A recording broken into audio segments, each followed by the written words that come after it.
Okay, we're live. Good afternoon, everybody. Welcome to the scrutiny meeting of the Economies, Residents and Community Scrutiny. We're here today with members of the committee and some of our portfolio holders and our fellow councillors. So with us today, we have Councillor David Selby, who is a portfolio holder for Prosperous Powys. And we also have Diane Reynolds, Head of Economy and Digital Services. And I'll introduce other members should they wish to speak during the course of the meeting. So looking at our agenda here today, just get it open if it doesn't misbehave.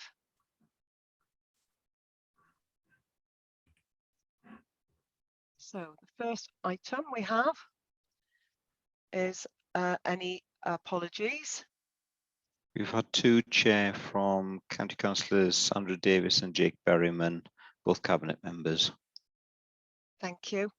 And item 2 is any disclosures of interest. To receive any disclosures of interest by members relating to items to be considered at this meeting.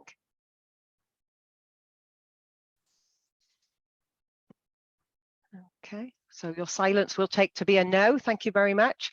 Item 3 on the agenda is any declarations of party whips. So to receive disclosures of prohibited party whips, which a member has been given in relation to the meeting in accordance with section 78(3) of the Local Government Measure 2011.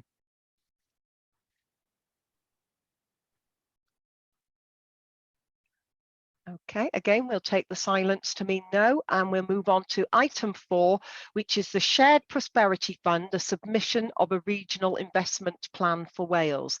We've all received these papers in advance, and we're going to consider the report of portfolio holder for Prosperous Powys, County Councillor David Selby. So I don't know, David or Diane, do you want to talk us through this report? Sure, if I could just introduce, and then I'll introduce Diane to talk us through the report, if that's okay. Lovely, thank you. First of all, I'm the cabinet member from More Prosperous Powys, so the emphasis is on the more, but I'll excuse you. In terms of this report, the SPF, the Shared Prosperity Fund, is very much in the opportunities column for the council. The funding is from central government. We're in very early days of consideration, and I'm sure that we're, as a scrutiny committee, you'll be coming back to this as the project continues.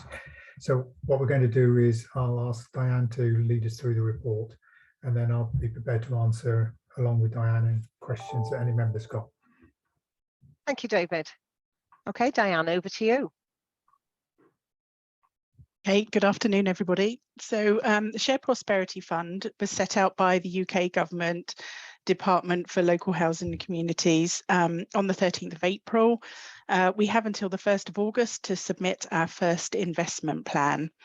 The plan needs to consider the overarching fund that we've been allocated for Powys is 27.4 million, but we do have to submit our investment plan as a region with Ceredigion. So that 27.4 million is split over 3 years, and we need to consider 3 aspects for the fund: communities in place, supporting local businesses, and people and skills, which has a separate identified fund as well, which is called Multiply, predominantly for an adult numeracy programme. The financial allocations have been issued to the local authorities are going to be predominantly revenue funding, but there is a certain element each year put aside for capital funding, and in the first year that's a minimum of 10%, but does grow each year. So we need to bear that in mind when we're looking for specific projects. They're predominantly going to be revenue funded projects, so not buildings, those kind of purchases.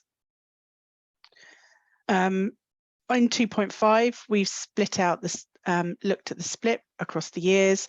So 2.7 million for 22-23, which is doesn't sound a lot when you consider the 22 million over the 3 years, but as we're not going to get confirmation of our investment plan till around the autumn, it will only be a short period of time we have to actually get that money out the door.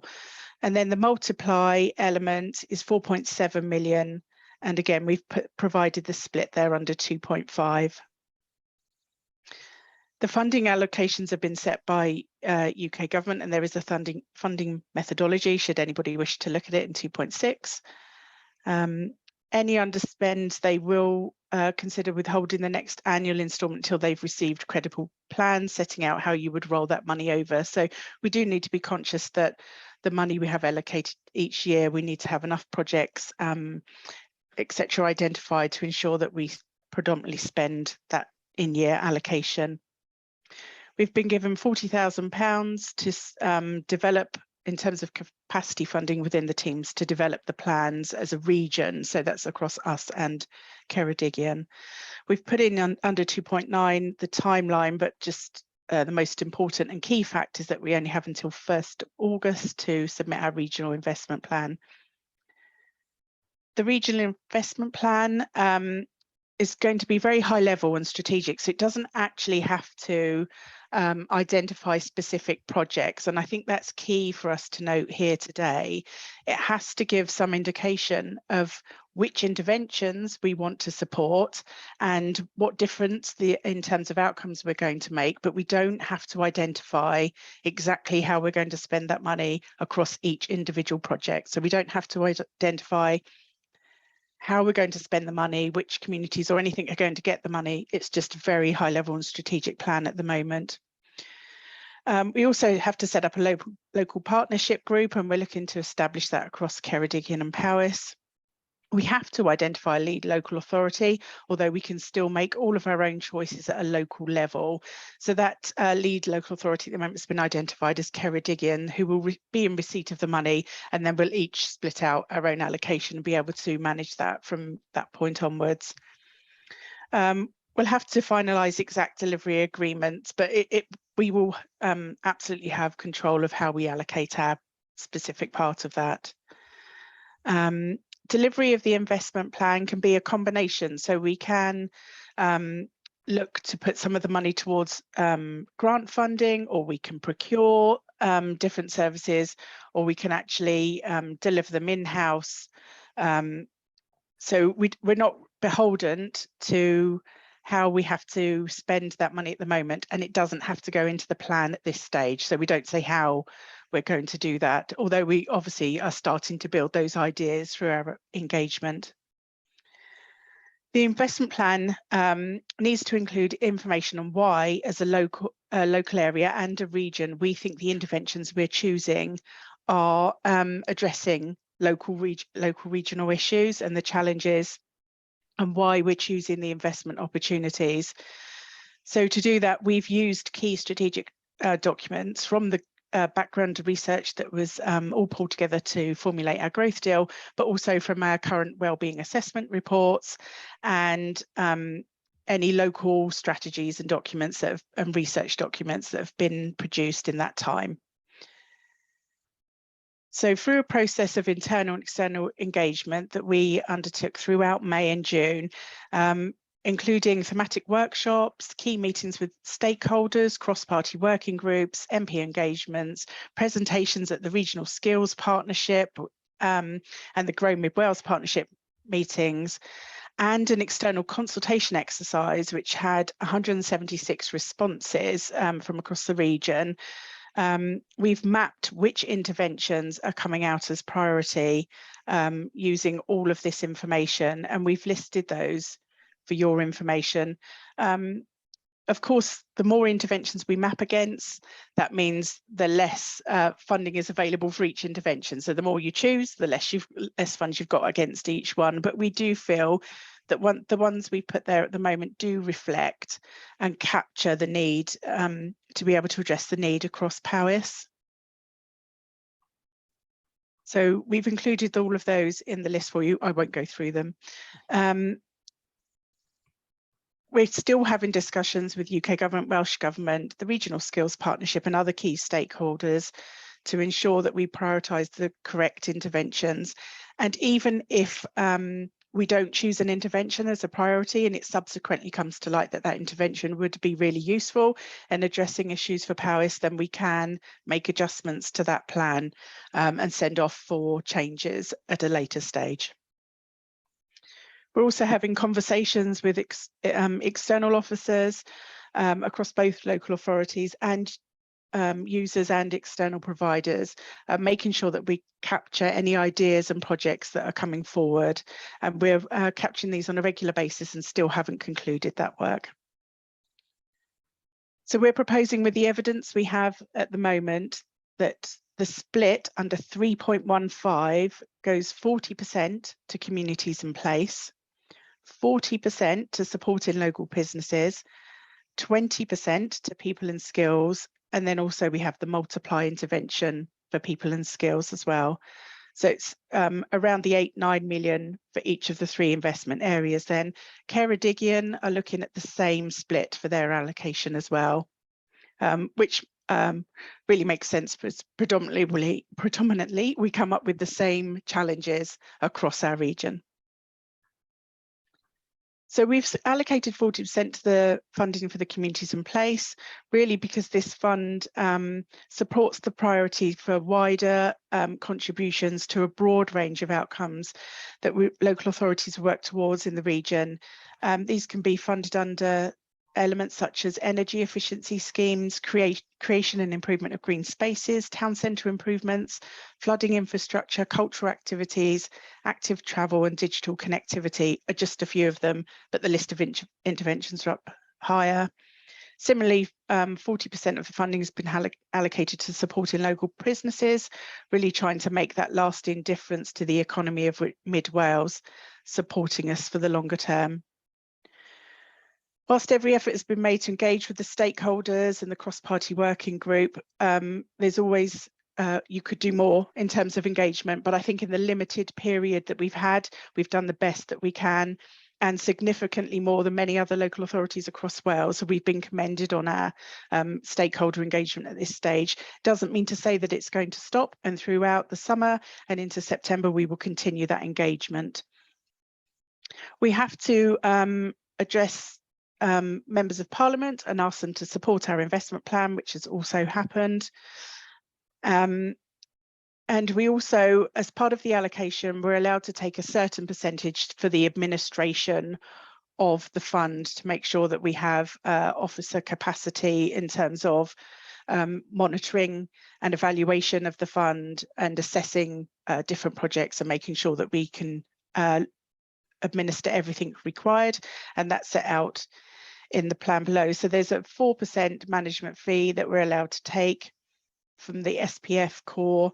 It also sets out the minimum capital investment. As you can see, that's very small for 22-23 and then grows to 24-25, but still very small, as it, again, just to reiterate, it is meant to be a revenue fund. The multiply scheme, again, as you can see, we can take an administration fee, and that leaves a balance that we've set out to be completely clear. We've added up the total management fee and given you the fees there that we can charge. So at the moment, we have looked at how we're going to structure our team to be able to support this work going forward, and that fund would be able to support then those officers.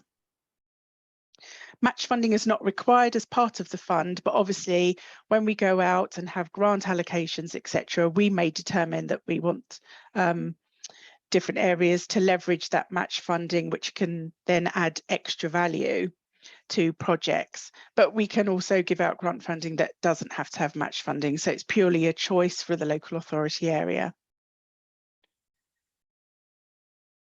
The officers from both local authorities will need to develop the detailed proposal of the team structures at a regional and local level. And again, just setting out that we were allowed to take that top slicing element.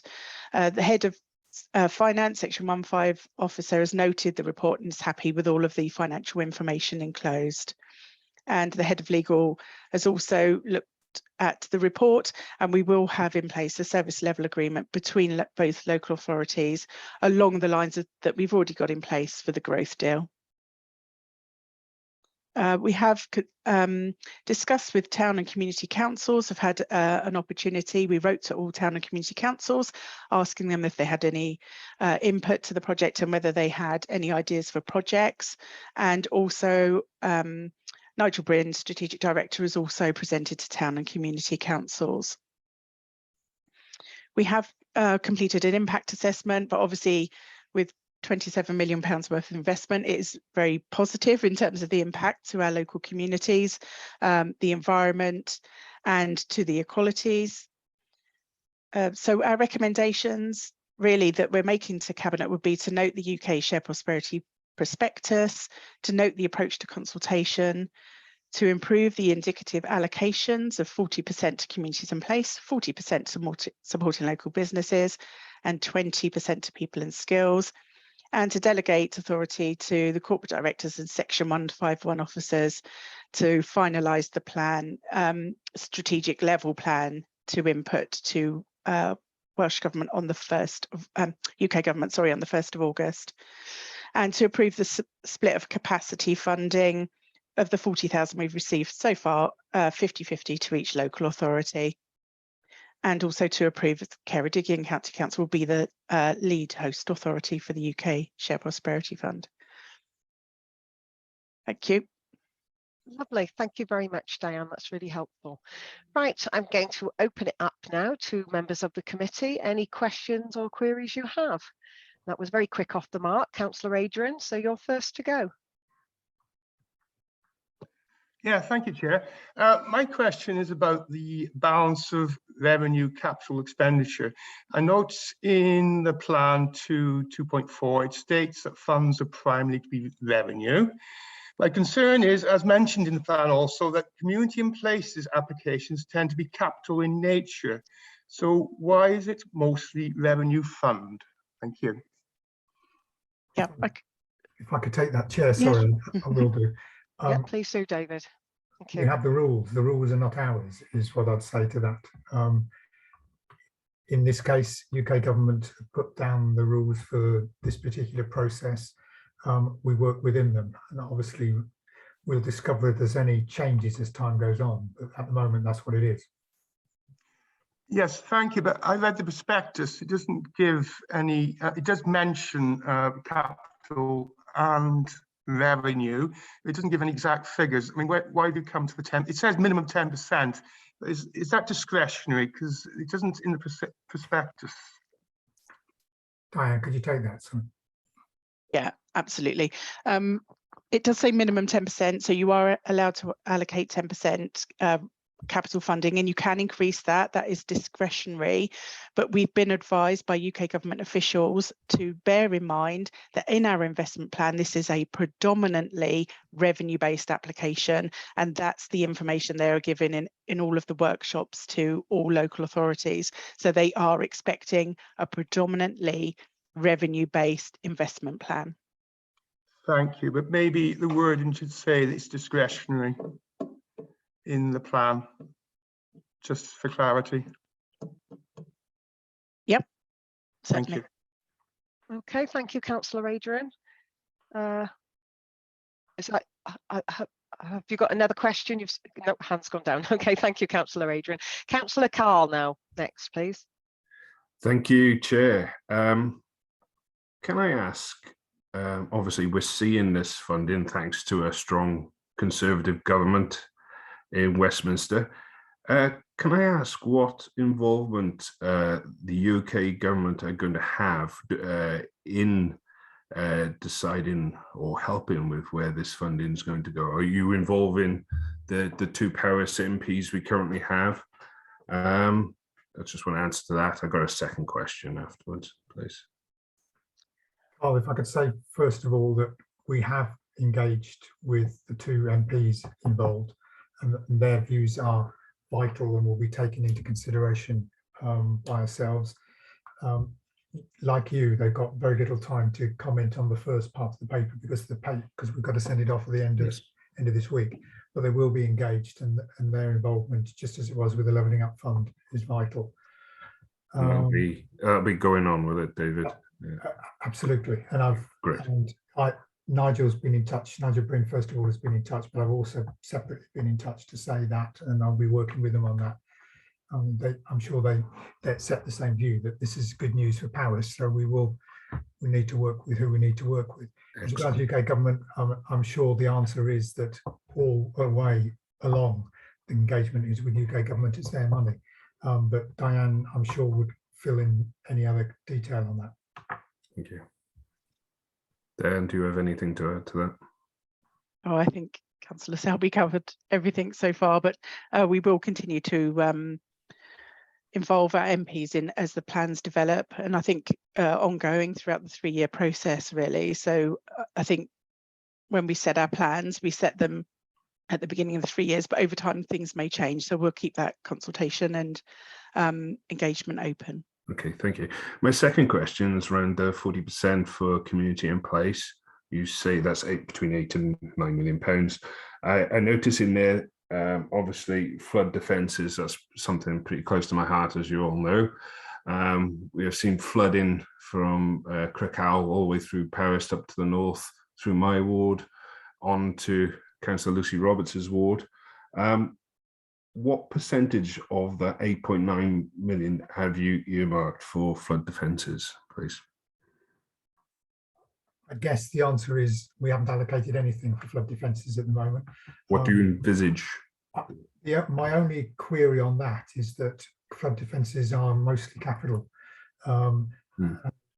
It'd be up to interested organisations, and I'm sure some have been in touch about these things, would need to look at how it could involve revenue in terms of preparatory work, and that may be the answer to the question.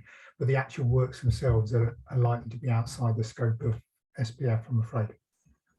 Right. So why are they included in there? If I can come back, there will be different projects that will support how we can address flood defences in terms of technology as well. So if we can look at LoRaWAN sensors to give us early indication of where flooding might occur, and so that we can implement different areas of response in terms of flood, so that it doesn't actually get to the main flooding event, so we can do work earlier than that. So those kind of projects will be coming through in terms of response, and there's some of the ideas that are coming through, but there are many more. That was just one tiny example. I know LoRaWAN very well, but LoRaWAN is going to only be used for monitoring. I'm on about what defences are going to be put in for those communities in Crickhowell, communities in Llandudno, and communities in Councillor Lucy's ward and other wards around Welshpool. Can any of this funding be used for that, or was it basically only going to be used for flood defence monitoring? I'm guessing here as chair, would I be correct that until you have applications for the fund, you won't really know the answer to that? Yeah, we definitely haven't got to that level of detail. We're just getting project ideas really through from lots of different communities, officers, all sorts. We're just collecting all of the information at the moment and doing our best to understand what those early indications are. So we did have some project ideas through from the different officers within that team. So there are projects that have been highlighted. I can't remember off the top of my head, but they're not closed. So we haven't opened any funding bids and we haven't closed any funding bids. So everything's still open, really. Okay. Same question for the energy efficiencies. Are the energy efficiencies purely looking at households? Or are they looking at businesses? There wasn't any restriction in the intervention wording. So it would be across the piece. Yeah, just thinking back to when the solar panels came out, there was a lot of businesses that soaked up that funding that didn't get passed on to households. So I just want to be everyone to be aware of that, and when it goes to Cabinet, that they're aware of that as well. So thank you very much. Thank you, Councillor Carl. And next we have Councillor Arwell. Yeah, thank you, Chair. Well, just a general, I noted on the core funding, the Powers has got about 22.7 million compared to 12.4 for Ceredigion. Was it allocated on sort of what population or land mass, or how was it allocated, please? Diane, do you know the answer to that? It was quite a complex methodology, and which is why we put the link to the funding allocations under 2.6. All right. Okay. I'm sorry. I missed please that. do have a, yeah, if you click on that link in the report, it will take you to how they worked out that methodology. Okay, sorry, I missed that. Thank you. That's okay. Thank you, Councillor Arwell. Councillor Gary now. Yeah, thanks, Chair.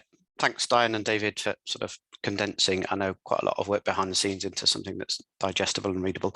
Question I have is perhaps around a bit of personal clarity, and sorry if you did cover this, but the list that you shared with us, is that only PCC's list of priorities, or does that scope go across Ceredigion as well? And if it doesn't, are we aware of what the priorities in Ceredigion are? Obviously, this is a sort of across Mid Wales mirroring growth deal areas and stuff. I just wondered how the two might be different or how they match up. Thank you. I'll leave that with you. Yeah, okay. Yeah, the interventions, when we first worked out the interventions based on the evidence, exactly mirrored each other's. Ceredigion's report had an early round with their members, and they've added in 2 further interventions. And we're considering those at the moment as to whether we recommend that they be added. But we are keen to support regional projects, so that's why we've tried to ensure that they do work across both areas as well. No, that's great. I guess that's part of the reason for my question, just to make sure that joining up's happening. Thank you.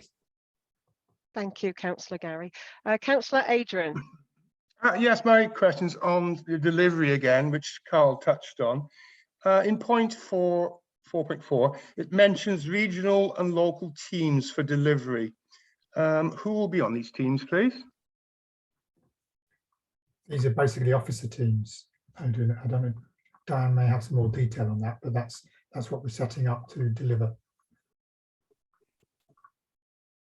Okay.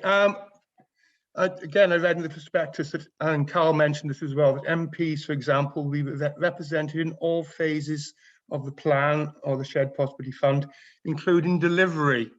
So I just wonder, could you clarify that, why they're not in these regional teams or etc.? I think I'd say refer back to previous answer. This is UK government money, and we understand why therefore there needs to be involvement outside of the council with MPs in our case, and we're going to lead them through the process exactly the same as we are with the council here. We've had consultation with them in the same way as it's been consultation both with council and with stakeholders outside of the council. At the next stage, once we're at the approval stage, then exactly the same will apply, where we'll be consulting with groups and working with groups. It's a complex process, but clearly it's important for us to work enough with our local MPs to ensure that they're supportive of what we're doing. Okay, thank you. And just one more point. Why is Ceredigion the lead in the partnership group, considering Powys has almost double the funding? I've asked exactly the same question, Adrian, and there is a very good answer that Diane will give. Okay. Yeah, so we've already set up under the growth deal as Ceredigion as the lead partnership in terms of financing as the Section 151 officer role. So we're just mirroring what's already been set up, saving time and expenditure for both organisations to work out a different alignment. So it saves us time in terms of legal costs, etc. So it's just easier to use the framework that's already in place. Okay, thank you. Doesn't make any difference, I would add, to decision making about Powys schemes. That's not what it's about. So it's the administration of it that is done in effect by Ceredigion, and we don't need to use the term lead authority in terms of identifying who is taking the lead in terms of making choices. That's us. We make our own choices. Okay, great. Thank you very much. Can I just interject there, just to check with Diane then? Can we all assume from that statement that Powys County Council and Ceredigion County Council work together in a very positive way, and that you're happy with that relationship? Yes, the relationship's already been established under the growth deal. It's already a positive and progressive relationship. We're just building on that really to add in shared prosperity as an element. But that relationship just continues to grow and strengthen, and we do have kind of like joint officer roles as well, looking after kind of like the strategic alignment of the growth deal. So this is just really adding to the to that banner. Okay, thank you. That's really good to hear. Councillor Jeremy. Thanks. Yes.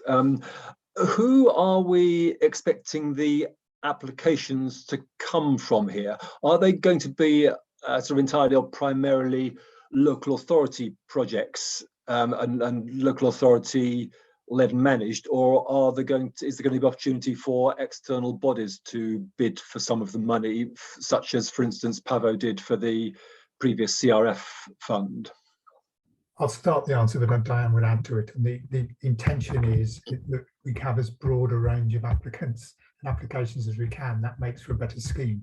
So yes, there will be some from internal to the council, but some of those might be working with outside bodies as well. But Diane emphasised earlier that the consultation that we've done with the webinar, which was what, 170 odd, we've had the team have had lots of conversations with lots of different groups. And I think it's pretty much out there that there's one around to bid for now, Jeremy, and I'm sure you're aware of that. But I would hope that the proposal that we put to UK government for approval will look correct in terms of private sector, third sector and public sector involvement, which will help our case in getting it all approved. Have I missed anything out, Diane, with that? Just from my own perspective, looking at the different interventions, I think there are some interventions that would be predominantly better led by a local authority that's got that strategic response for across powers. That some of the interventions would be very much better locally led by local communities. And I think for that reason, there's going to be a blend. I think there's some interventions that might have a bit of both. So each intervention will be looked at entirely on its own and to determine what's the best response and who is best to respond and how can we best do that. It will be entirely on a project by project basis against each intervention. So no headline assumption has been made across any of those. Okay, just slightly supplementary to that. Is there going to be an adequate period of time for external bodies to put applications together, because that was a bit rushed, or has been a bit rushed in some previous schemes? I know it's difficult to answer. All I would say is that adequate is what we've been given, I suppose. And it will be tight, I'm sure. But the timescales at the moment are pretty clear. So I think everybody should have been aware right from the beginning, now that they found out about it, what the likely timescales are going to be. I think the funding really reflects that growth, doesn't it, in terms of ideas and schemes as well, with only 2.7 million being available in 22-23, up to 14 million being available in 24-25. So I think that does give time for that growth in terms of projects. And I think, you know, in our investment plan, we've really got to look at supporting those feasibility studies and all of the underground work and investment in 22-23 and try and strengthen that area in aid to support the delivery of projects in the following 2 years. Yeah, thank you. Okay. Thank you, Jeremy. Councillor Danny Bebb now, please. Hello, my question is, how are you going to ensure that this is shared fairly between urban and rural areas when the needs are so drastically different? My worry is that all the funds are going to be taken up by the urban areas first before the rural areas even get chance, especially if we've got to apply for them. And somebody like myself, as a new councillor, not perhaps being as quick off the mark as the more experienced councillors, and able to get a foot in the door first, if you see what I'm saying.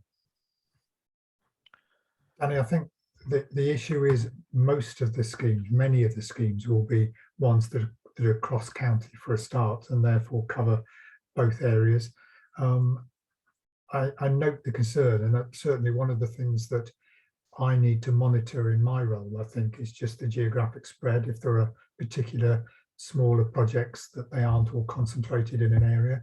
So all I can really do is give you my assurance that part of the monitoring role that I will play is making sure that there is fairness across the county.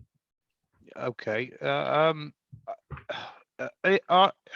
Are there certain areas that's earmarked for priorities already? Geographically, no. The interventions that we've listed are the areas of concern. Now, looking down the list of those, that I can't really see how we could say that they're only applying to a certain area. The interventions are specific to different issues rather than different types of area. Right. Okay. Yeah, I understand that. Yeah. Thank you. Thank you. Thank you, Councillor Danny. Councillor Chris.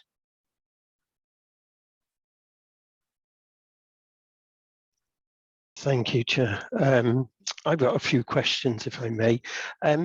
I was looking at the table on 4.2 and I noticed the management charge that you put in of 4%. Is that applicable to all councils applying a 4%, or is the differentials there? And if there are differentials, has Powers benchmarked that these costs are adequate? And I'm concerned about going forward with the increase in inflation and whether that's been factored in or not. Diane, could you take that, please? Yes, certainly. The 4% management fee is the same fee across all local authorities. That's the maximum any one of us can charge against the fund. So it's up to 4%. We've just set out what 4% looks like there so that you can see the maximum that we could leverage in terms of supporting the fund. I think it's, like you point out, it is quite tight in terms of being able to manage such a fund of this value and of this complexity, because when you're talking about small funds on a revenue basis across lots of different local areas, it takes a lot of administration, and we know that from previously funding things like the European funding, etc. So we do have lots of experience within the team. We do know what kind of size team we need, and this is tight in terms of that funding. But where we can work together with Ceredigion and do stuff once across the region, it might become more efficient that way so that we can manage within the funds available. So then by year 3, do you believe that there will be more cost pressures on that fee because of the rate of inflation? There hasn't been inflation built into the UK Share Prosperity Fund, and that has been asked as a question from Welsh Government and the WLGA, and the funding profile. At the moment, they're very much sticking to it, won't change, and we have to take in account of any pressures within the funds available. So it does grow in terms of capacity in year 3. Close down and the finalisation and evaluation of projects is always quite resource intensive. But as you can see, under 4.2, that does grow in terms of how much we can charge for management fee in that year. Okay. Thank you. I was a bit confused when I read 4.3 when you asked that match funding wasn't required, and then it said, but we'd encourage you to have match funding. To me, that's given mixed messages, and I think it just needs to be more clearer. I think with your explanation that helped, but this left me a little bit, well, is it required or not? Because you're encouraging on them. It's more of a statement rather than a question, but I just think it could be clearer. But I understand the issues around leverage and that. It's another question that came up when you've gone through the report. You've got the 3 defined areas of business and communities and people, and you've got an allocation of those at the 40% for the first 2 and then 20% for the second, for the third one, sorry.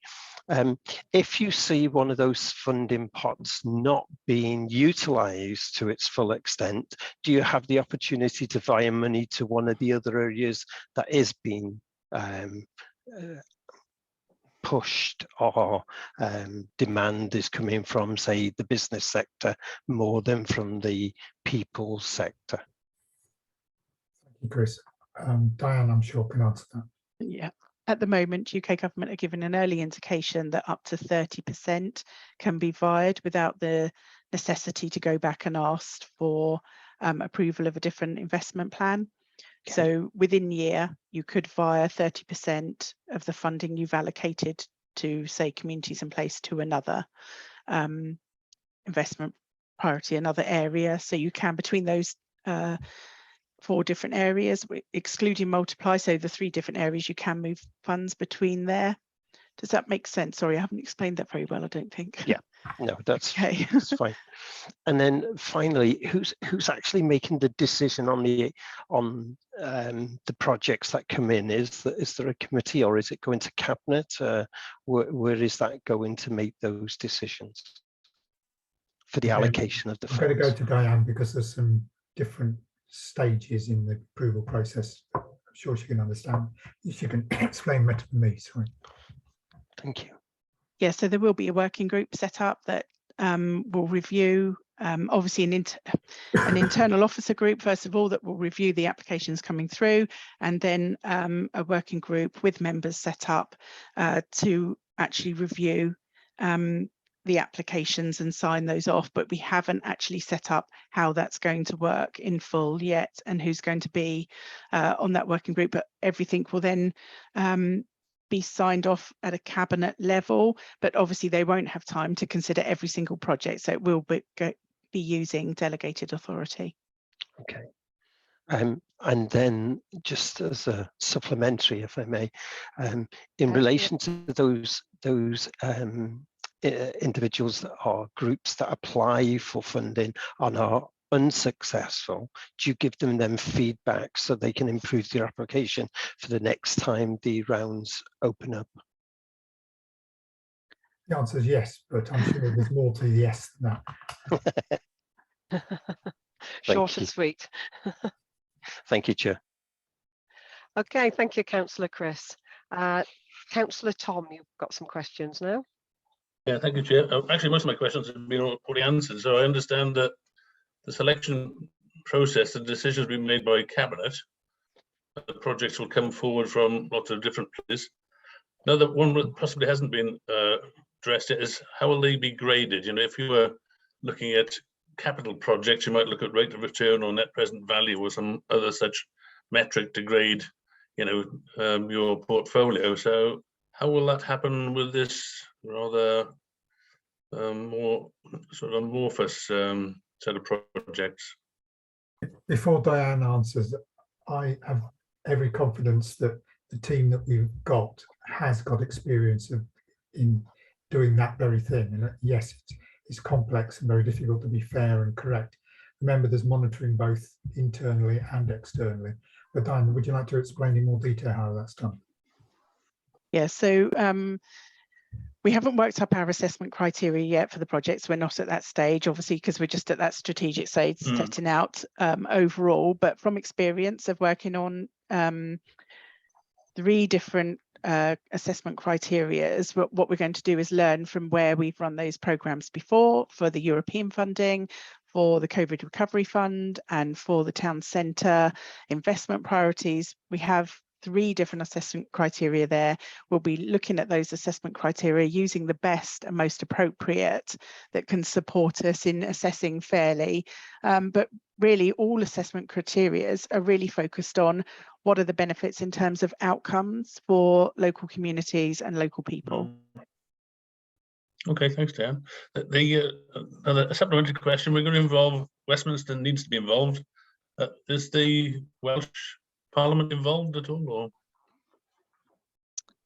I think the wording is in all of the paperwork that we've had so far that the UK government have put this fund together in consultation and in partnership with Welsh Government. So sounds, yeah, thank you, Dan. Okay, I think that's probably it. Thanks very much. Okay, Tom, no more questions? Maybe one, thank you, Chair. There's one last one. If people feel that we should be spending more on capital than on revenue, is there any scope for lobbying the Westminster MPs to make that happen? There's always scope for lobbying, Tom, but it's whether it's likely to get anywhere is the issue. Yeah, what do you think, David? Well, I think of it the other way around a little bit. There is normally it is capital money that is biddable for, and the problem then arises with the revenue to run the schemes and to run the thing afterwards. In this particular case, it's the other way around, and I don't see a problem with us having a mostly revenue fund. We know that right from the beginning. Hopefully we'll come up with some great ways of spending it, and as time goes on, it may be possible to a particular project may be possible to lobby on getting a little bit more percentage capital, but it's a revenue fund, and I think we go into it understanding that. Yeah, and you think that's a good thing? I understand. I think it's a good thing we have money to spend. I mean, when you don't spend time debating with the funders all the time over why they've done what they've done, we're going to get £27 million. So we just need to make sure it's spent correctly and well. A good outcome. Okay, thank you very much. Thank you. Okay, thank you, Tom. Councillor Jeremy. Given it's a 3-year project, are you anticipating that there will be a fresh call for applications in a year's time and in 2 years' time? Or will effectively the applications you're looking for this time around be 3-year projects that you're looking for? I would start by saying I guess the answer is we're not sure, Jeremy. I'm sure Diane could give a much better nuanced answer than that, but I doubt if we're going to get in the first few months of applications that are of the right value that would necessarily spread over the 3 years. But Diane, perhaps you better put me right if that's drifted off. Yeah, I think we anticipate that there'll be a call for a blend. So some might be just an in-year fund, or some might actually put in to have something that they can develop over the 3 years that will take 3 years to actually get to where a local community wants to be, or to be able to grow something. But as I said earlier in one of my answers, we do expect the first year to include a lot of research, development, those kind of elements, then go on to put in a subsequent bid for years 2 and 3. So I do envisage more bidding rounds in years 2 and years 3. And it might not be that we only put out a bid once a year. There might be on more regular intervals. It really depends on how successful we are in gaining people wanting to bid for different elements or wanting to apply. So it might be that we have to tweak as we work through the years as well. I think that would be quite attractive if there were more bidding rounds more frequently. That would be a good thing to do. Thank you. Thank you, Jeremy. Councillor Danny. Earlier on, you said that you've reached out to community councils for their ideas on it. Is it something that's been done or proposed to be done with the community councils? Was done, Danny. I was on the call. There's 2 things that happened. The information has been sent to town and community councils, and also I think it was last week we had the week before we had a meeting that all community councils were invited to, and one element of that agenda was the Shared Prosperity Fund. So I would hope that town clerks, community clerks are well aware of the fund availability and the ability to put in bids. Okay, where can we view any information from them or given by them? It hasn't. We're not at that stage yet. Diane, do you want to just answer that? Yeah, so all town and county councils had the opportunity to complete the external consultation, but we have done a webinar since, and I'm more than happy to make sure that that goes out and gets sent to all town and community councils again, just in case you haven't picked up the information. But at the moment, it's not into the detailed information around how you can bid. it's more around this is the fund and this is the opportunity, and we'll be coming out and asking for more information for projects, etc. at a later stage. It's to give you that heads up and to make sure that people are thinking about it and thinking about what they might want to deliver, but more than happy to share that webinar as a video that you can watch back again. Okay, thank you. Okay, thank you, Danny. Right, I've got no more hands up, so perhaps I can indulge myself. We had a pre-meeting, as you're probably aware, and we had a long chat, and we've got a whole list of things that were highlighted in that meeting. So I've been sat here ticking off as members have been asking those questions, and I'll fill in round the gaps here of where I think perhaps we haven't quite got to the nub of what they were asking, if that's all right. So one of the things of concern was that I think Danny's just highlighted it there, for smaller towns and community councils that perhaps only have a part-time clerk, they don't have the capacity for applying or getting this information. And I wonder, is there any support through the local authority for those smaller councils to be able to perhaps apply for a localised project? I guess the support that is available is the support that's available to any applicant, in that they can ask questions. In terms of financial support, no, but of course that could be part of the bid in itself, would be to create the facility to manage other projects. But and obviously joint working as well. We all know there's a huge difference between the size and the finance of the different town and community councils around the county. So it's a matter of trying to get the balance between smaller groups getting together and working perhaps with a third sector on some particular bid, or a larger council able to put in a bid together by themselves rather. Yeah, totally understandable, really. But I suppose everybody is going to be concerned to see that their own little area benefits in some way from this project. And it is obviously a difficult challenge in how they find the time or experience to be able to apply for it. But thank you for that. Yes.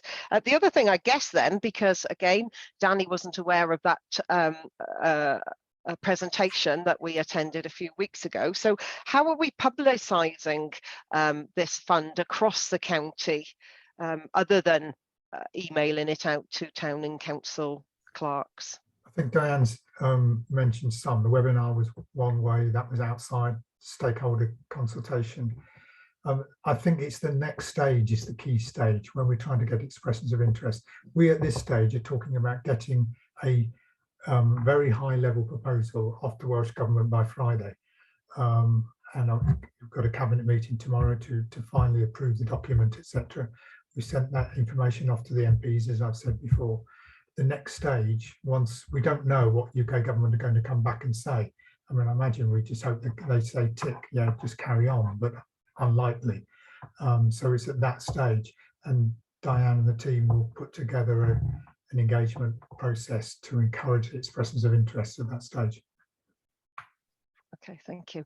And then my other question then, you sort of half answered it really, in that if there are funds left in each year or in one pot is over sort of subscribed compared to the other, you have got a 30% environment opportunity to move monies about.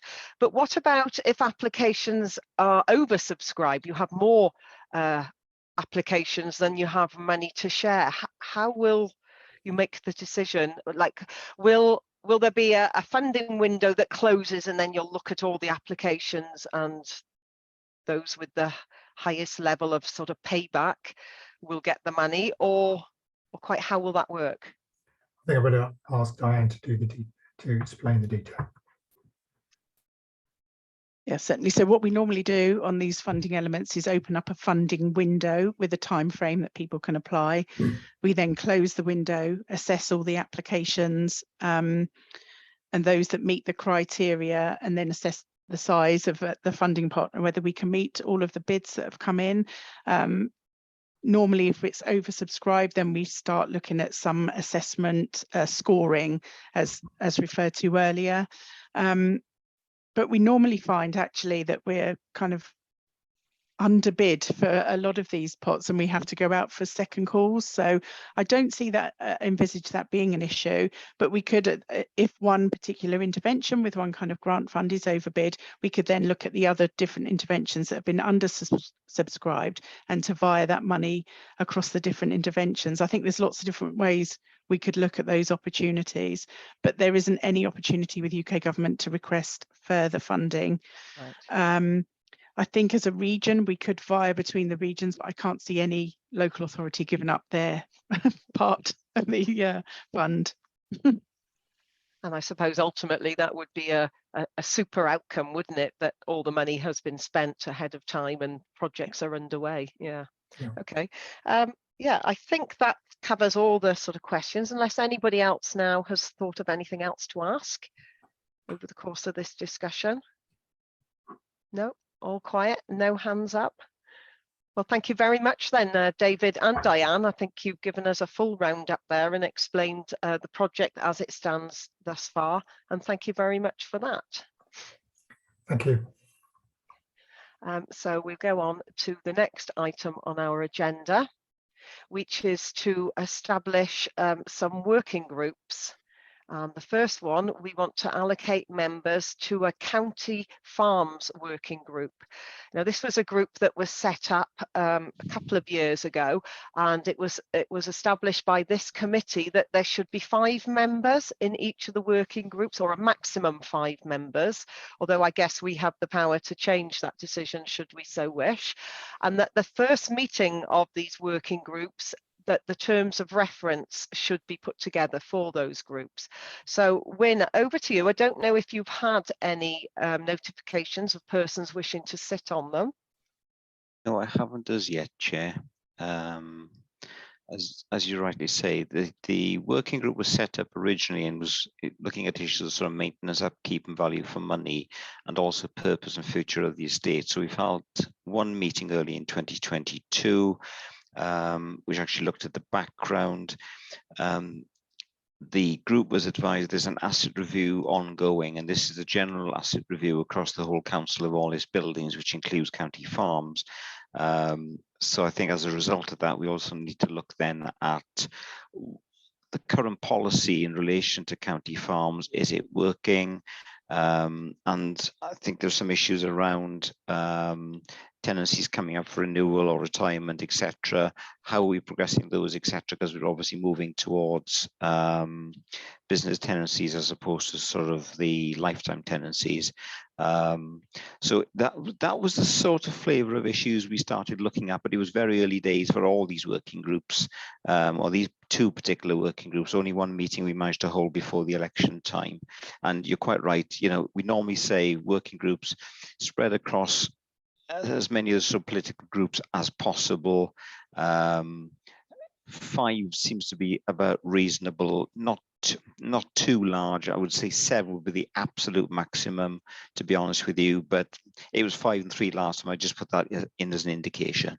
Yeah. Thank you. The other question I had for you, Wyn, I had some notification from members who on other groups who are not a member of the ERC group, and is that a sort of option for us if we don't have 5 members from this group, that we could invite other members with experience who would like to be a member of these working groups? Absolutely. The working group can co-opt people onto it for a short-term period. They would be specifically for this piece of work and only this piece of work, or you can call them in as expert witnesses. There's a variety of things you can do in this respect, Chair. Lovely, thank you very much for that. So I've got 4 hands up. We'll go along the row. I'm not sure, are you nominating yourself for a working group or if you have a question? So Councillor Adrian. I'm interested. I'd just like to ask, would a member be involved with interviews for council holdings? No, Chair, that's done. That's done now, but the allocation is actually done by officers. I can't quite remember the process in total, but I think it's actually done at officer level. Whether the local member is invited, I can't recall without having to consult. I'll have to consult Stephen, because I think he's done them in the past. Okay, but yes, I'd be interested to be on that group. Thank you. That's the county farms, is it, Councillor Adrian? County farms, yeah. Yeah. Thank you. Okay, thank you. Councillor Arwell. Yeah, well, just to answer Wynne's question to start off with, I think there's 2 members from Radnorshire, Breconshire and Montgomeryshire, and they invite one from each panel, well, from each county and the local member to attend. So technically there's 4 of us that attend, and the portfolio holder, which, well, it was the leader when Rosemary was in charge. So I'm not sure, is it still, would he be the leader? Has he taken on the County Farms win or not? Yes, he has. I can see it on the list. Yes. Yes. So normally he's the chair, plus say 3 other members, and then the local member is invited, but they can ask questions, but they haven't got a vote.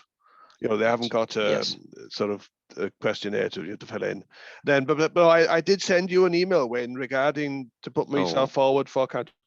Apologies, if I missed that. Apologies. Yeah, no problem. But yeah, no, I'm more than happy to go on the county farms, and no problem at all. So you were on it previously, Counts? Well, no, I wasn't on the working group, no, but I am one of the Montgomeryshire members on the interview panel. Fabulous. Yeah. Oh, right. I get you now. So those 6 members, 2 from each shire, sit on the interview panel. Yeah. Right. Sorry, I misunderstood that. Thank you very much for that. Yeah, but we take it in rotation, really. If one can't do, another does, and that sort of thing, really. But no, Steve normally sends us the invite out when we have got a farm letting. But no, I'm more than happy to go on the County Farms working group. Lovely. Okay. Thank you, Councillor Arroyo. Thank you. Councillor Gary. Yeah, thanks, Angela. I guess, yeah, potentially interested in nominating myself for the farms one. Generally interested in the phosphates as well, but I'm not sure I can handle too many more committees and stuff. But I think it's very important that we either set a working group up to set the group up properly through a sort of robustish terms of reference or something, or almost a skills audit as well as to why people might want to be on there, what are their interests and things like that. Because I think what we need is a diverse range of skills and interests going forward, because I guess my potential personal involvement would be around sort of future-proofing the farm estate, making sure it meets the needs of the young farmers that it's meant to, but also helps deliver against net zero and some of our decarbonisation targets and stuff. And I guess I'm asking the question, do we put ourselves forward and then try and set a terms of reference, or do we set a terms of reference then and see who wants to sort of sign up to support the ideology of the working group?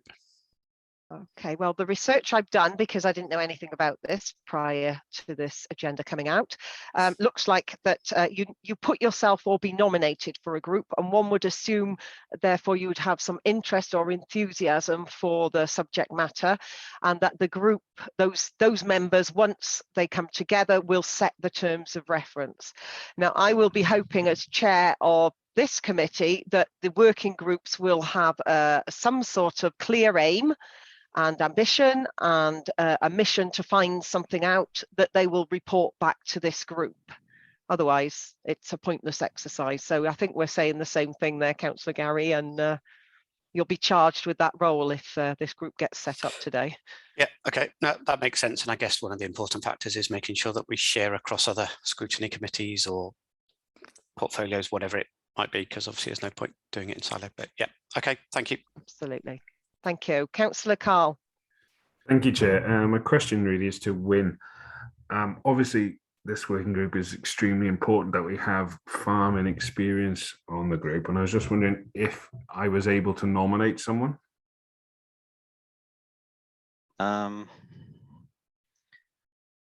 Is this from within or outside the committee? Within the committee. That's fine. Councillor Jonathan Wilkinson. Is he with us today? No. No, he's not. He's not on this committee anymore. He's not on this committee, Carl. No, he's on a different committee. Oh, I thought he was. He was previously, Carl. You're quite right, but he's now on. I saw him this morning. He's on planning, isn't he? Yes. Yeah, he is on planning. I know that. Is there any chance of nominating him to be on the committee? Could we do that? Because obviously, he has like Councillor Adrian has and Councillor Arwell, he has a wealth of farming experience. I think we have to set the members from this committee first, and then when that group meets, they could nominate or invite a member. Is that right, Wynne? Absolutely, but I can make a note of it. That's not a problem. If not, if that's a problem, I'll nominate myself to be on the group. Okay, so is that a nomination? Yes. Lovely. Thank you. Thank you, Carl. And Councillor Bryan. Hi, I'd like to nominate myself, coming from a mainly rural area and a farming background. Well, there we are. We've got 5 nominations. We have. So is that a group formed? That is, Chair. Excellent. Thank you very much, gentlemen. So I guess the next step is if you gentlemen would like to work with Win to agree a date for your first meeting. And during that meeting, you need to be setting up, as I say, the terms of reference for your group and some aims and recommendations of what you want to find out. And if that could be reported back to this group in the next meeting, and then we can all be kept in the loop of what we're each doing. Would that make sense? Silence. I'll take silence for yes, because I'm sure you'll speak up if you disagree. Okay, so the next working group we need to set members for is the phosphates working group, and this was originally titled Buildings and Phosphates in the Rivers. So obviously there's a close connection there, not only with the condition of our rivers, but with the limitations that's putting on building and development across the county. So if I have any nominations for the phosphates working group.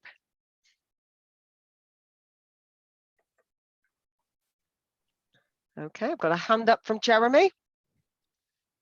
Yeah, I'm very interested in this group, and I'm aware, as I think several others are, of the quite a lot of conversations going on at various levels about phosphates and the River Wye and so on. So, I mean, I suppose my main concern is that I'm aware that there's been lots of conversations about the River Wye and issues like that. That is this working group, does it form the main hub of discussion within the council for this topic, i.e. is it supposed to tie together all of these conversations that are going on? And if that's the purpose of it, then I'm very interested in being part of it, because I'm aware that, say, there's a rather fragmented conversation going on at the moment that needs to be coordinated better, and if that's what this group is doing, that's very valuable and interested in being part of it. I think that's a bit of a difficult question, Councillor Jeremy, insofar as you're quite right. There are conversations going on at a variety of levels, which includes cross-border. And I think it might be interesting to hear the portfolio holders actually online with us here at the moment as well. I had an earlier sort of conversation with her, and I think part of it is around elements of the discussion. So would this working group be looking purely at the impact on Powys as opposed to the wider ramifications? Because I think the issue here is this is a very large entity to be dealing with, as you're perfectly aware, and we could get lost in the detail of the entity rather than what can we bring to the table based on the work of this particular group, because there are other groups happening. I don't want to step on other people's feet either. You know, this goes all the way up to national government, doesn't it? Because last time we had a meeting and we were looking at issues. So obviously the things like there's evidence from the NRW, we should be looking at that. We need to find out what Welsh Water are doing in terms of their treatment plants. Where are they with their projects in terms of that? There was a local calculator, which I think was to do with mitigation from memory. And, you know, what can that bring to the table? Plus also things like stakeholder groups from the NFU, from NRW, the universities who've done some research. That's the sort of areas we got to at the first meeting. And please, I see Councillor Jackie's come up online there.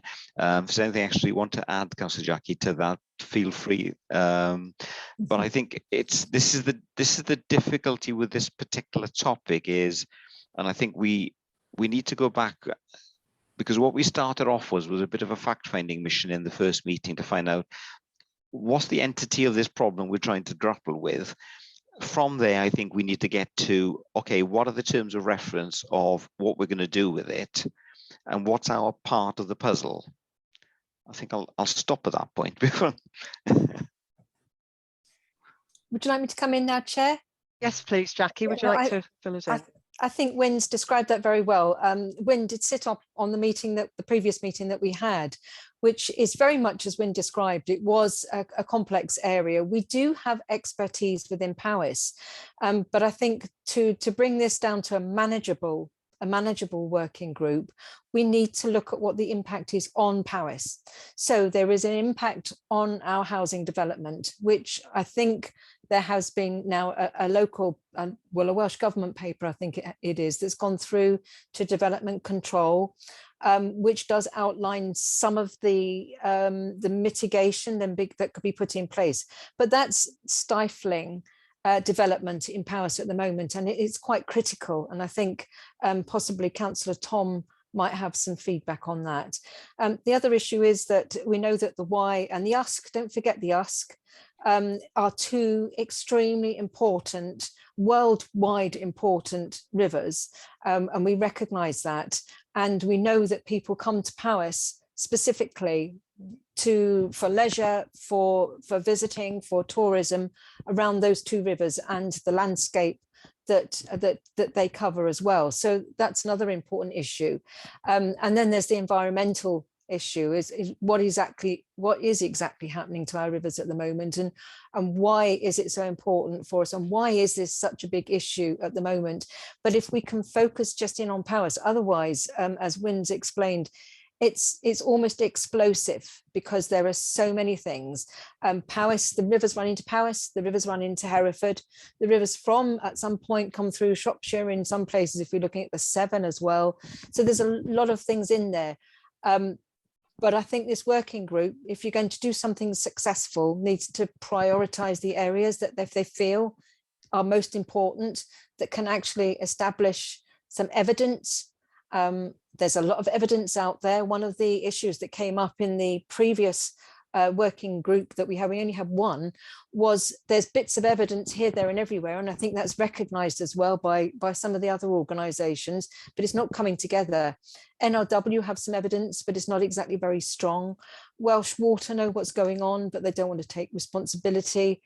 We understand that agriculture is contributing to this, and possibly 60%, and that might be historical. We don't know how much of that historical, how much is happening now. So there are some really complex issues, but we can focus in on Powys, then I think we can then share that with other authorities and with these other groups as well. And there are I think there's about 4 groups that I know of.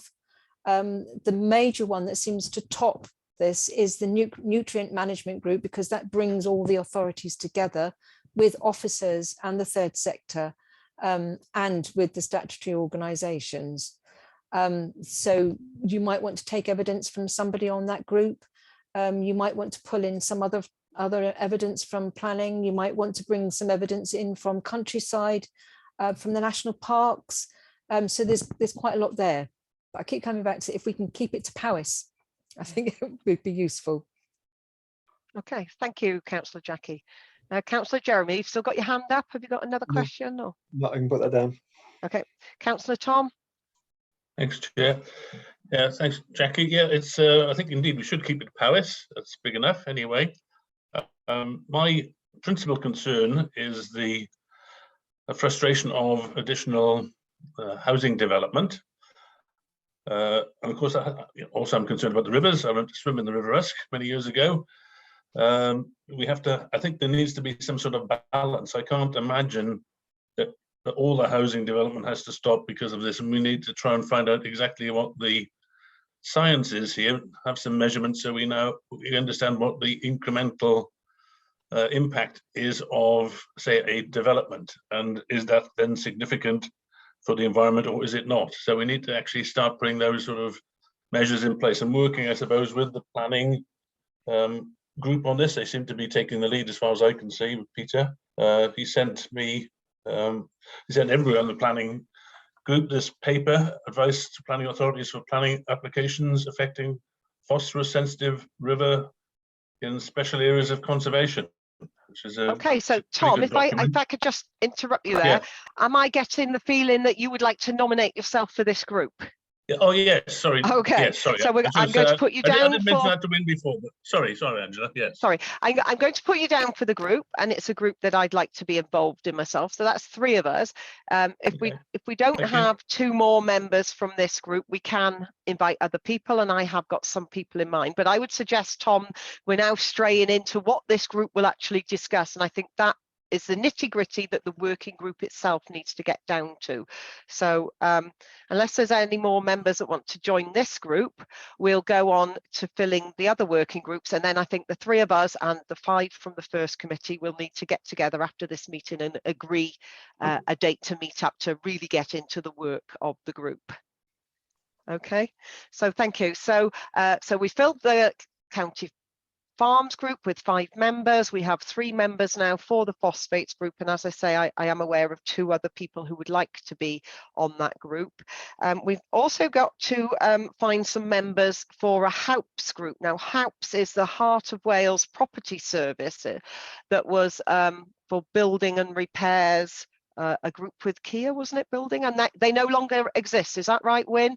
This work has now been brought back in-house. So is this a group largely to review what went well or what didn't go well? It is, Chair. The group was set up originally, and it will comprise not only members of this committee, but also, I think it's 2 representatives from the Governance and Audit Committee as well. It was set up originally because of the concerns over how HAUPS was operating.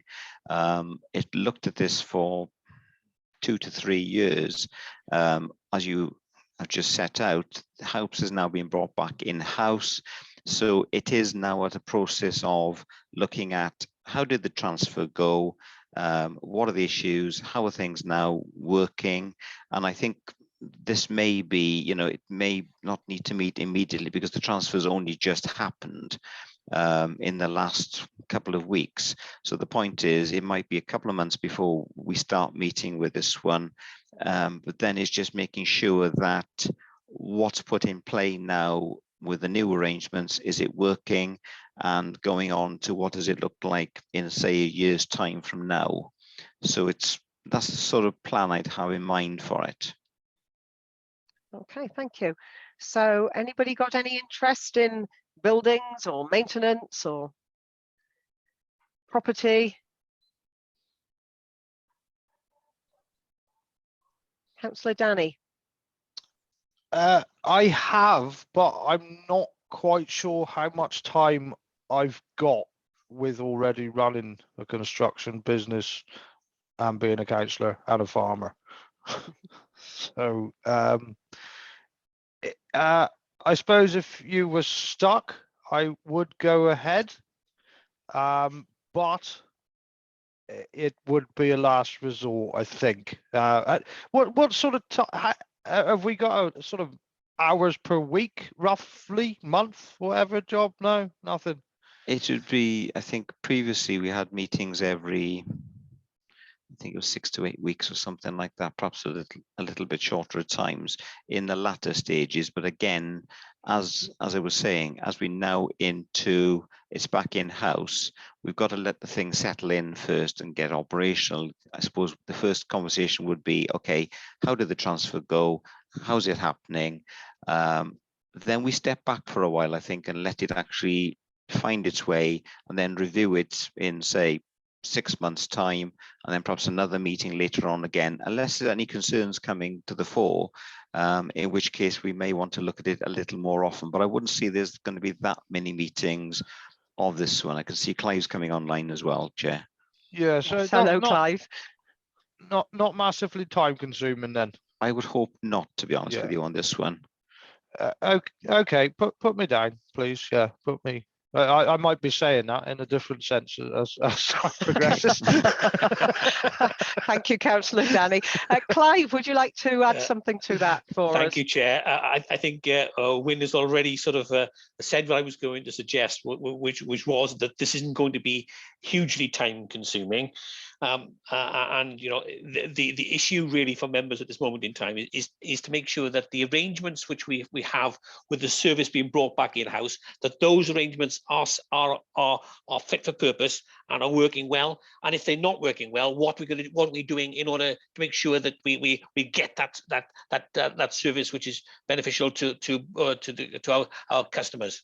Yeah. Okay. Well, see, I'm a big believer that things should be kept in house. To be fair, I think subbing it out is just well, it's a waste of time and money, really. Okay. Thank you, Councillor Danny. Thank you, Clive. Councillor Bryan.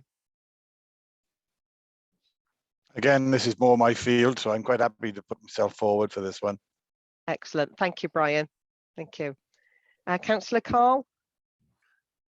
Like Brian, this is my field. So yeah, I'm happy to put my name forward. And obviously I was part of the old administration. So yeah, I'll be interested to see how things progress. Excellent. Thank you very much, Carl.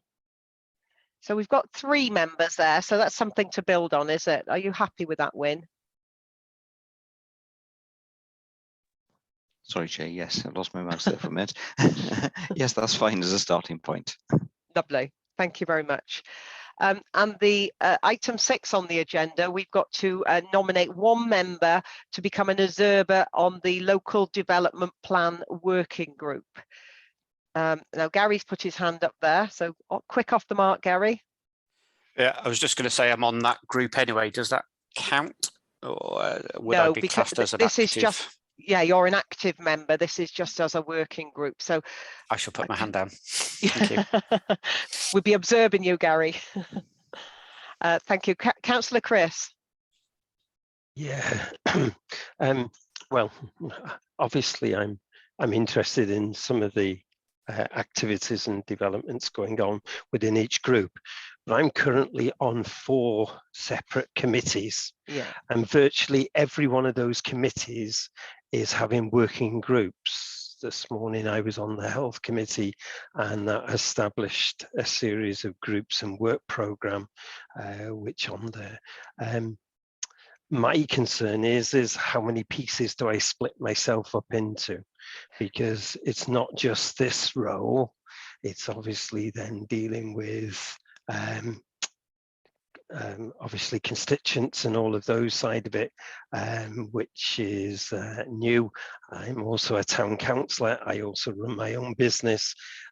So it's how many things on there. And my concern is do you dilute yourself too much and then you don't add value to the conversations and discussions? Because the biggest lesson I'm learning at the moment is the amount of information that you need to absorb and take on board for each of these committees. You know, that's my concern. I would be interested in the local development plan because things come up regarding that, but what is the difference of that and an observer role compared to others? But it's not that I'm disinterested in some of the other projects, but I'm just concerned about the workload and whether I'm being real and fair to the other members of those groups. Yeah, totally understand there, Councillor Chris. I think we're all with you there on wondering about spreading ourselves too thinly. I will put you all out of your misery. I'd be happy to do this role if nobody else wants to do it, but I mean, like yourself, no burning desire. This one is an observer road. I see Clive's got his hand up again, so perhaps we'll ask Clive for a bit more guidance there. Chair, it's a concern raised by Councillor Chris with regard to splitting members up amongst themselves. I also have an issue about, you know, diluting the availability of Wynne and the team too thinly. I really suggest that perhaps chairs of scrutiny should speak together about and sort out their own priorities, because my guess is that we can't do everything that we want all at the one go. We can do everything over a period of time, but to do it all in one go, I think would be too much of an ask for within the team. Absolutely, which is why I think it's essential that these working groups speak to Win about setting their timetables and their aims and ambitions, and I hope I've made that clear. Yeah, but how we as a scrutiny group sort of manage the working groups that'll be going off. Definitely. Yeah, Thank you, it has Chair. to all be balanced. Totally agree, Clive. Councillor Chris, you've got your hand up. Is that a legacy hand or? Legacy, yes. Thank you. Thank you. Councillor Carl. Thank you, Chair. I would say to Councillor Chris, don't let if you want to be on a committee, don't let the amount of work put you off. I know last term I was probably on the most committees out of any councillor. As your knowledge increases, you'll find a way to do it if you have got an interest, and obviously being the current party in charge of the council, I do encourage you to do that if you feel that you can take that workload on. Like yourself, I run a business and I'm a community councillor as well as school governor. And you do manage to find that space to fit things in. So I would say don't let it put you off if you do want to. If something does treat your interest, I'm sure there's officers that will support you in any way they can. Thank you, Carl. Appreciate it. Good advice there, Councillor Carl. And I think there is a saying, isn't there? If you want something done, ask a busy person. Okay, so as I say, I'm happy to take this role on if nobody else wants it, but this is your opportunity if anybody is tempted and wants to have a look at it. We'll go and put my name forward then as a starting point Chris, for this okay. one. And we'll see how So we go. Councillor Chris as an observer on the local development plan working group. Thank you. Thank you. So those are the roles that we have to fill for now. So moving on then to item 7 on our agenda is the scrutiny work programme. So I don't know, Win, would you like to take us through this? And just a thought actually, Win, sorry. Would these working groups now, would it make sense that they fit in on this working programme? Because as Clive says, we do have to think about your time and commitments.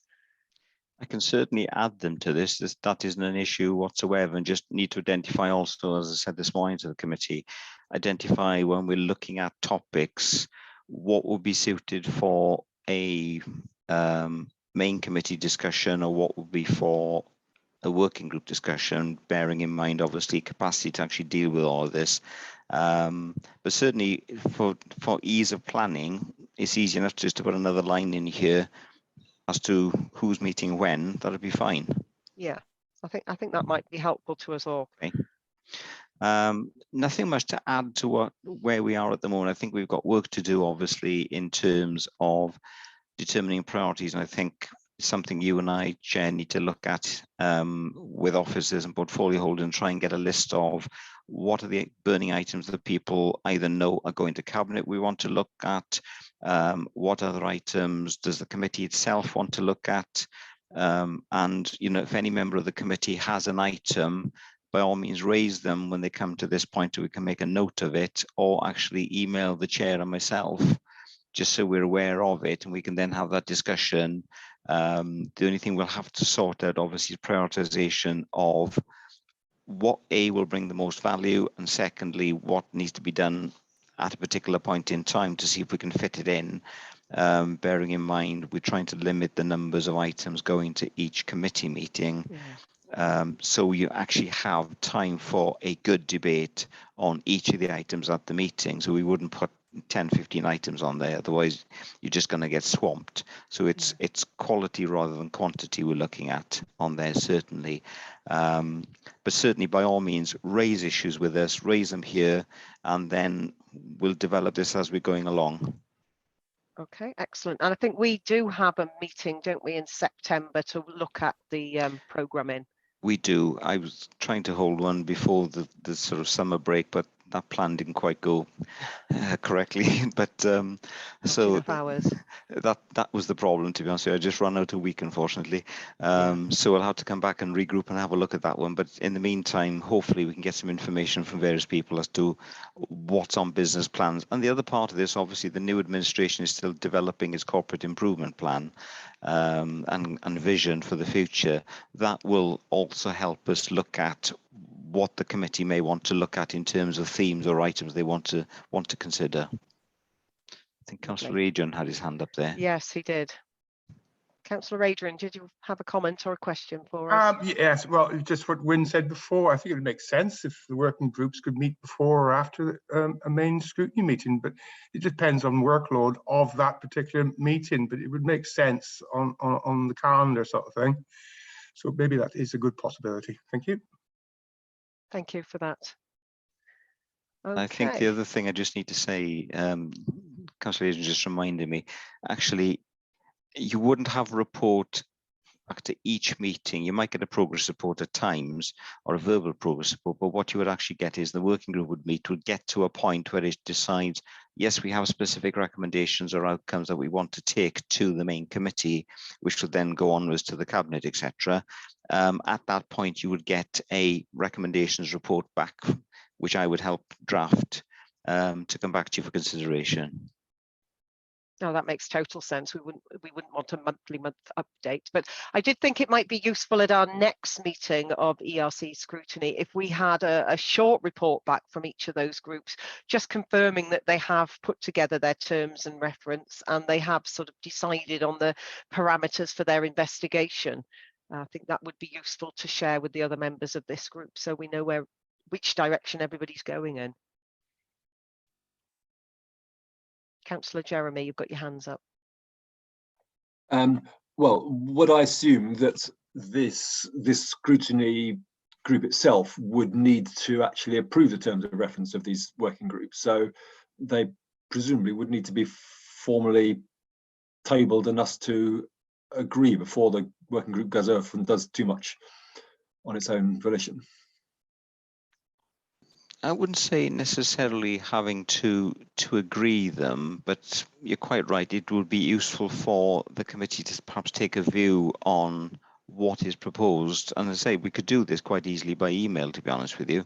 Draw something together, have a composite item for members to look at, and then if you think no, that's wildly off the beam in terms of what needs discussing, it needs to be narrowed down or expanded or additional things going on it, that's fine. We can have that discussion.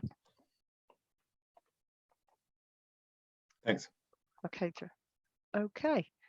So that brings us to the end of our agenda for this meeting. So just give you all a chance. If anybody has any further questions or comments, now's your opportunity. Okay, thank you very much. In that case, I will bring this meeting to a close.